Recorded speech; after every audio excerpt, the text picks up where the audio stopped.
আসসালামু আলাইকুম। আমি নাইম দক্ষিণ কোরিয়া থেকে।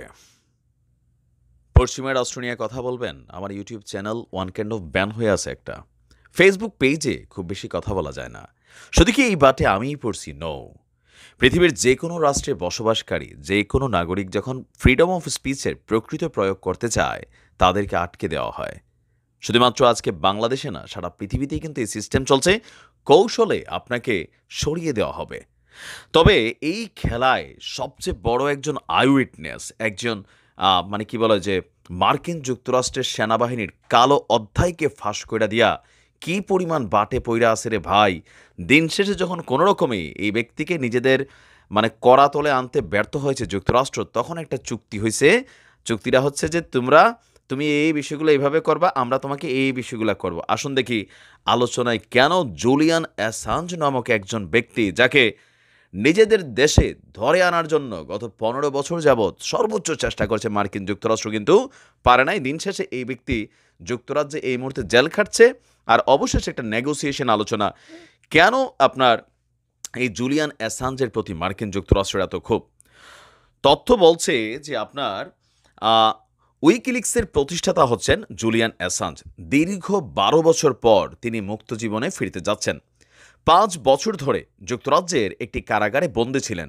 এর আগের ৭ বছর যুক্তরাজ্যে অবস্থিত ইকুয়েডর দূতাবাসে রাজনৈতিক আশ্রয় নিয়ে অবস্থান করেছিলেন তিনি। এ ব্যক্তির জন্ম হচ্ছে অস্ট্রেলিয়ায়। তার বিরুদ্ধে অভিযোগ কি?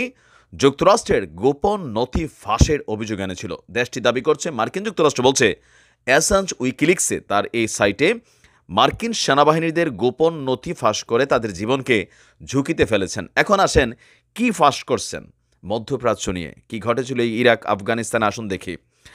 অ্যাসাঞ্জের প্রতিষ্ঠিত যে ওয়েবসাইট উইকিলিক্সে অনেক গোপন অথবা বিধিনিষেধ দেওয়া প্রতিবেদন ফাঁস করা হয়েছে, যেগুলোর বেশিরভাগই যুদ্ধ, নজরদারি এবং দুর্নীতি বিষয়ক। ২০১০ সালে উইকিলিক্স যুক্তরাষ্ট্র সেনাবাহিনীর একটি হেলিকপ্টারের ভিডিও প্রকাশ করেছে। এই ভিডিওতে কি আছে জানেন? ভিডিওটিতে দেখা যায় ইরাকের রাজধানী বাগদাদে হেলিকপ্টার থেকে মার্কিন সেনারা গুলি করে সাধারণ বেসামরিক মানুষকে হত্যা করেছে। এছাড়া উইকিলিক্স যুক্তরাষ্ট্র সেনাবাহিনীর সাবেক বিশ্লেষক চেলসি ম্যানিংয়ের দেওয়া হাজার হাজার গোপন নথি ফাঁস করেছেন। এইসব নথি থেকে জানা যায় আফগানিস্তানের যুদ্ধে কয়েক হাজার সাধারণ মানুষকে আপনার শাহাদাত বরণ করিয়েছে মার্কিন সেনারা। এগুলো ফাঁস করার পর তখন পুরো বিশ্বে আলোড়ন তৈরি হয়েছিল। অন্যান্য দেশগুলোতে যুদ্ধের নামে গিয়ে মার্কিন সেনারা কী করছে সেগুলো নিয়ে ভাবা শুরু করেছিল বিশ্বের বাকি দেশগুলো। কিন্তু যুক্তরাষ্ট্র দাবি করছে এগুলো ফাঁস করার কারণে মার্কিন সেনাদের জীবন ঝুঁকিতে পড়েছে। যুক্তরাষ্ট্র অ্যাসাঞ্জের বিরুদ্ধে অভিযোগ আনে তিনি তাদের সেনাবাহিনীর স্পর্শকাতর ডাটাবেসে ঢোকার চেষ্টা করেছেন, আর তার বিরুদ্ধে 18টি অভিযোগ এনেছে। তবে অ্যাসাঞ্জ সবসময় দাবি করছেন মার্কিন সেনারা যে সকল অপরাধ করেছেন লোকচক্ষুর আড়ালে, তিনি সেগুলি ফাঁস করেছেন এবং তার বিরুদ্ধে যেসব অভিযোগ আনা হয়েছে সেগুলো রাজনৈতিক উদ্দেশ্য প্রণোদিত। ২০১০ থেকে তিনি যখন এই ঘটনা ঘটাইছেন, এরপরই শুরু হয় তার বিরুদ্ধে ভিন্ন রকম অ্যাকশন। এই ঘটনাগুলো ফাঁস করার মাত্র ২ মাসের মাথায় তার বিরুদ্ধে এক নারীকে ধর্ষণ এবং আরেক নারীকে যৌন হেনস্থার অভিযোগে একটা মামলা দায়ের করা হয়েছিল সুইডেনে।